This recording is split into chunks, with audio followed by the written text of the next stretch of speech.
Today I am going to say about the exterior of the heart. These are two hearts that collected from cadaver. So today I am going to say about the heart, how it hold in anatomical position first. Okay, so you have to know its different parts first of all. So there are different parts means there is one, it contains one apex, one base. First of all, you have to identify the apex and base. So here, before going to the apex, this part is definitely apex, this is the apex part. Okay, this part is the apex part. So after that, you have to identify here some things that are the parts of the heart. So here, this one is the aorta. Definitely you have to identify the aorta. This one is aorta and this one is aorta. Okay, this one, see, this one is aorta. This part is ascending part, arch of aorta, and in this part this one is cutted. This one will be the descending aorta. So from the ascending aorta, it's divided into three parts. It gives main branch from the arch of aorta. These are BCH. That means this one is the brachiocephalic trunk, BCS, common carotid artery, S for subclavian artery. To B means this one is going to the right side, so that means to the right side is divided into again subclavian artery and common carotid artery. This one is the subclavian artery and common carotid artery from the common brachiocephalic trunk. And for the left side, this one is the BCS, so this one is the common carotid artery that supplies the head and neck part, left side, and this one is the left subclavian artery, left side. Okay, these are the branches you have to identify. Again, in this area, you have to identify these things. This one is the superior vena cava. This one will be the superior vena cava, yes. And this one is the inferiorly, this one is the inferior vena cava. This is the opening of inferior vena cava. So this one, when you join this one will be the one line. So here you can see one sulcus, and this sulcus is known as the sulcus terminalis. Okay, these are just for identification, how to identify. Again, in this area also, so focus here, this one also, this is the right side, so right auricle.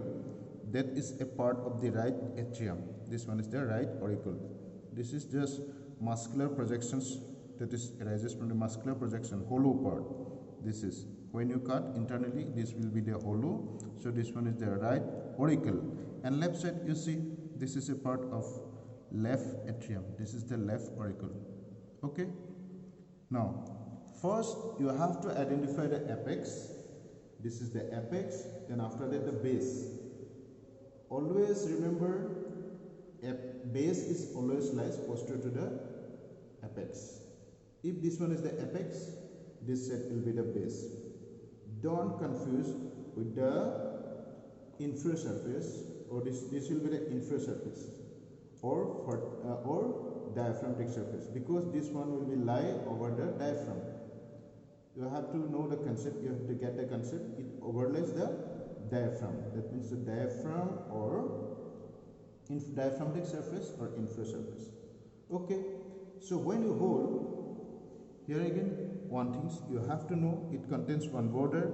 This is opening, I have already told you, this one is the opening of inferior vena cava. So from the opening of the inferior vena cava to the apex, there is one border. This is the sharp border. Easily you can see this one is the sharp border, this sharp border. So this border is known as the inferior border. This border opening from inferior vena cava to the apex, this is the inferior borders. So when you hold it for the anatomical positions, always keep the apex part, keep like this way, your hand, hold this way. So after that you have to keep the apex in this area. That means this is, I am given the apex in this area. So what happened, this, remember this line, inferior border will comes this way, along this way. Okay, along this way. So like this type. Clear? So this is the way when you hold this one in anatomical positions. That means it lies over the diaphragm. So this part will be the diaphragmatic surface. Now, I'm going to say about the different parts. So this is the apex, and this part will be the base. See, this posteriorly, this part will be the base. Whatever lies in this area, this part will be the base. Or this is lies posteriorly, this part is lies posteriorly towards the vertebra. That's why this part also known as the posterior surface or vertebral surface. Okay. Now, this part is known as the diaphragmatic surface. This part is known as the diaphragmatic surface or inferior surface. This part. Okay. Clear? Now, here again, it contains again two surfaces. One is known as the sternocostalizar surface and one is known as the lap surface. How will you identify sternocostal surface and lap surface? You have to draw a borders which extend from the left auricle. This one is the left auricle to the apex. This is one border. This border is known as this is the ill-defined border actually. This is a ill-defined border from the left auricle to the apex, and this is the left border. So right side to the left border, this is known as the sternocostal surface, and left side to the left border, this part is known as the left surface. So what are the surface we have got? Here this one is the surface, sternocostal surface, which is bounded inferiorly by the inferior border, posteriorly by this one is the, not posteriorly, actually above part, this is the aorta and pulmonary trunk, and to the left side, this is the left border. So this part is the sternocostal surface, and in the left side, this is the left border, and posteriorly here you will get the atrioventricular groove, actually left side atrioventricular groove.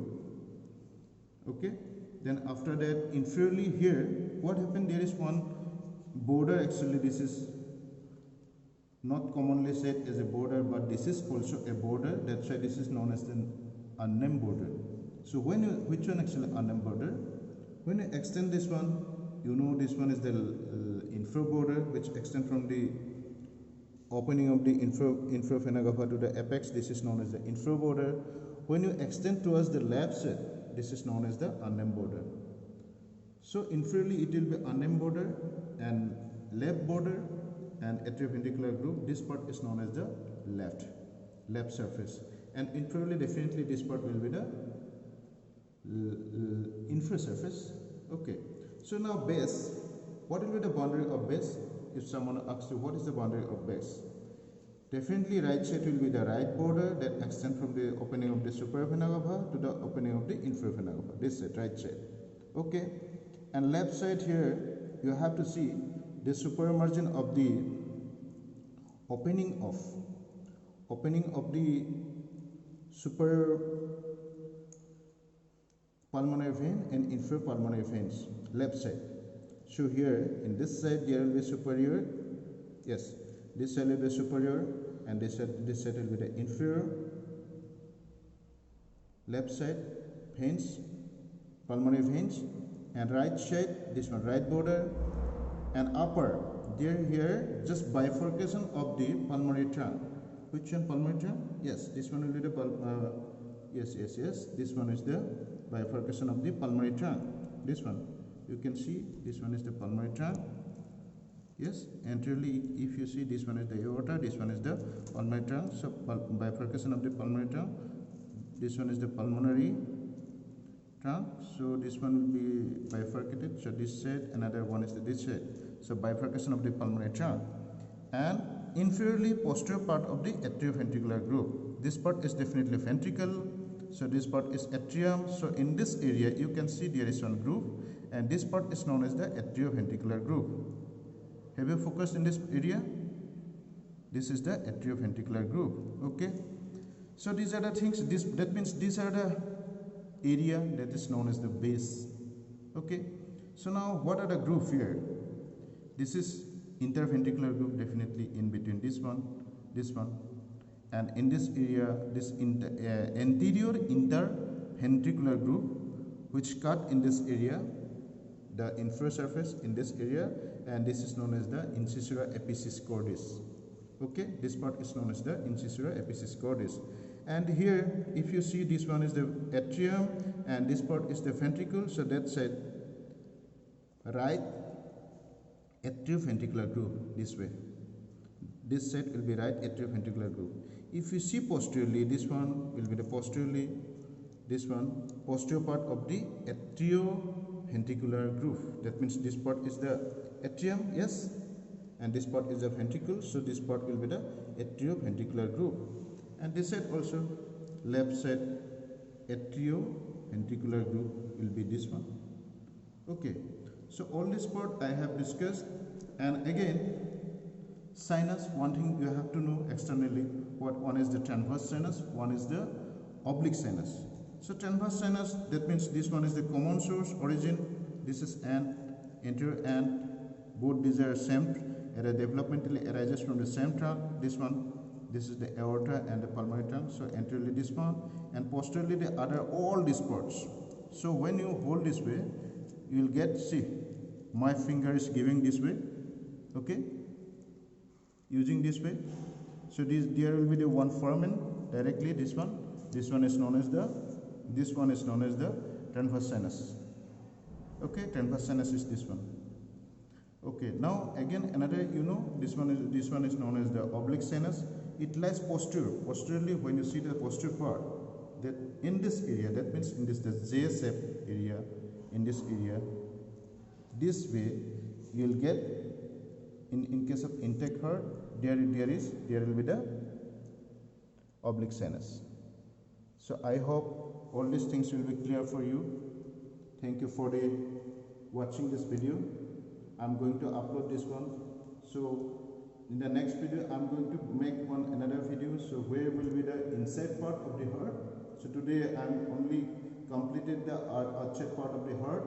So I shall tell you in the next video also in the what are the things that goes through this way, what are the arterial supply of the heart, what are the going things that lodges in the groove, different grooves, all these things.